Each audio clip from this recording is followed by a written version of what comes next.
I get offered a lot of roles and read a lot of scripts which at the heart of them have a thriller aspect. So, there will be children going missing or, serial killers on the loose and stuff. And some of those dramas are really exciting and wonderful, and I love reading them and being in them. But when I read this, there was something very real at the heart of it, I think. Yes.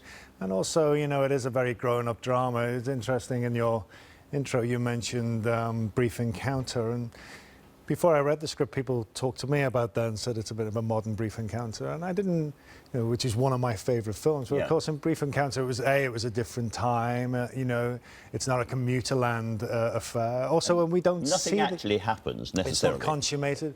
And we also never see Trevor Howard's wife in that world, So, and it's got Rachmaninoff going off and all that. So, but I felt that this was a much muddier world, a much realer world, and the consequences of their actions is played out. And I think that's very important. That it's not this heady affair. It is for a while this heady affair that happens between these two people, who find each other in this commuter land, which is a very tough place to exist, as I'm sure many people know.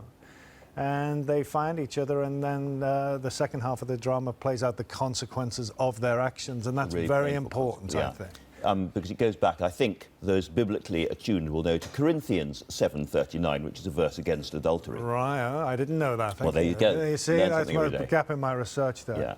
Yeah. But it's also, as you say, set in commuter land, and a lot of the plays actually are set on the same train. And I just wondered, having filmed on trains myself before, how easy that was to do. Yeah, that's very difficult. I mean, that's our great production department as well, securing that.